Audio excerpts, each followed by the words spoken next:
clicking. There it is. So attention local contractors and suppliers.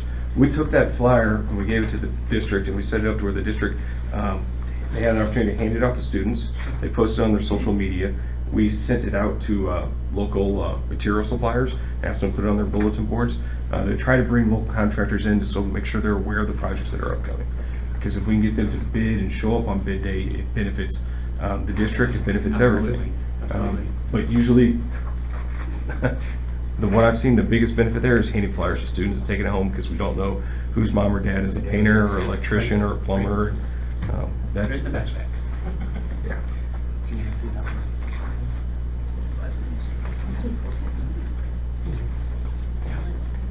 Yeah, that's good. Did you say that there was a cost?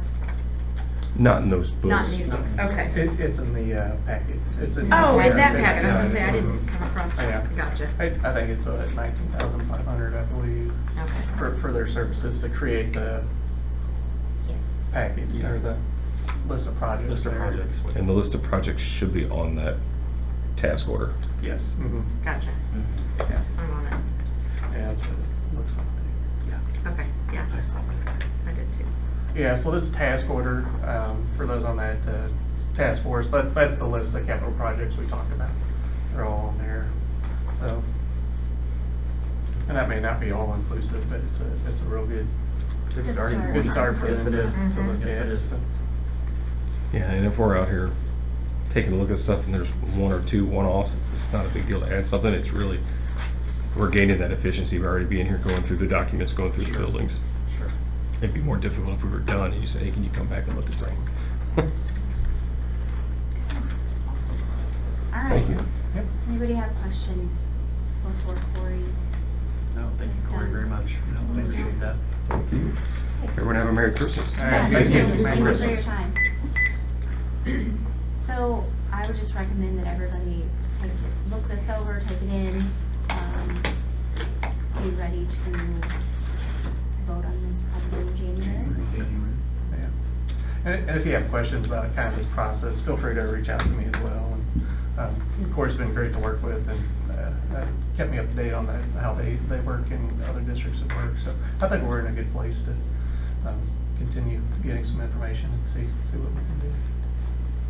So, all right, thank you. Thank you. Thank you so much. All right, let's move into, we have some more policy and regulation updates. We will not be approving these this month, but just more so you'll have the next month to read them over. They're so fun. Of course, if anything jumps out at you,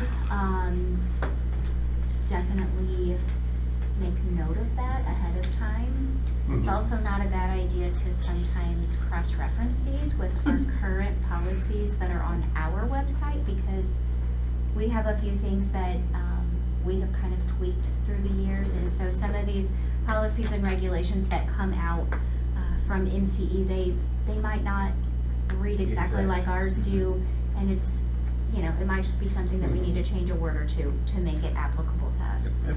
So, for example, this one is, Ms. Jenkins and myself called to make sure we got everything corrected. So, policy 4560, the board just approved, and then they came out with a revision after it was approved. So then that's in there, but then we also have a 4560 custom policy, so they want to change the number. Yes. Renumber it, so that's in there. And then regulation 6310, we took the state statute piece out and then we put it in our custom. But to not confuse the policy riders, they went ahead and just, it's on our webpage. So if you pull it up, they said that we have to leave it just so we don't get confused, but we do need board approval. And if it's not, they'll pull it down. So if you go to pull that on the webpage, it's already there. But the board will have to approve it, and that's regulation 6310. But they had a lot of tweaks they were making themselves, so to stay clear. And again, if you have questions, feel free to reach out. But I think it's pretty well noted in the packet on what's what, but that's why it looks a little different. Okay, come ready in January to approve those. Let's move into, we have an insurance renewal up next. Looks like we got some new renewal renewal rates We do, so. for music. So it was a rough weather event this past year. And so we're with music, and 92% of school districts in the state of Missouri are with this company. So they're a not-for-profit organization. So their rates did go up almost 29% from last year. But there was a lot of hail damage that destroyed AC units on top of school districts across the state. There was some freezing pipes in districts that created flooding in their gyms. So there's some really big ticket items.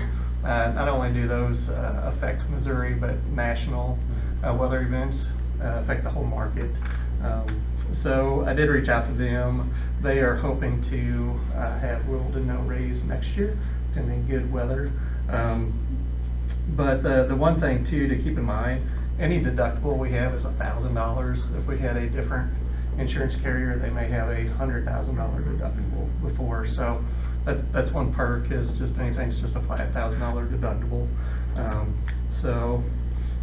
Anyway, to have insurance on January 1st, I asked the board to pass payment invoice. Yes, so the amount is in your packet. Looks like $262,000 and, a little bit of change Yeah. in there. So we do Yeah. need, just a little bit of change. So we do need a motion to approve the insurance renewal rates. I make that motion. Second. You got it, Roger? Roger. Motion by Lisa Elrod, seconded by Roger Bridgman, to accept the renewal rates for music in the amount of $262,983 that will cover the period of January 1st, 2025 through December 31st, 2025. All those in favor? Yes. Opposed? 7 yes. Okay, thank you for that. I know. Next up, we do not have any Board of Education proposed agenda items. We do not have any resident agenda items. So we need to move into approving our next board meeting. The third Thursday, I believe, is January 16th. I would assume that's a little too early technically to have a board meeting. So. We have 5 that month. Have what? 5 Thursdays. Oh. So Thank you, you've got Jennifer. plenty Thank you. of Thursdays to choose from. Right.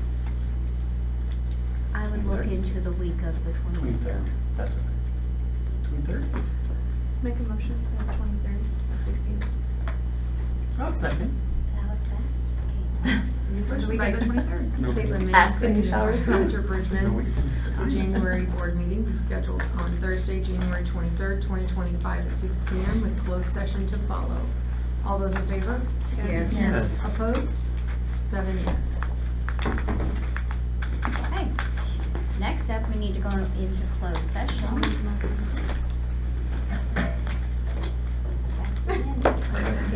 Third. Motion by Caitlin May, seconded by Lisa Elrod, to go into closed session in accordance with the provisions of section 610.021, subsection 3 and 13 of the revised statutes of Missouri in order to discuss personnel after a 10-minute recess. Roger? Yes. Lisa? Caitlin? Tammy? Yes. Sherry? Yes. Chris? Yes. Jennifer? Yes. 7 yes. I love when you say recess, because we don't get that anymore.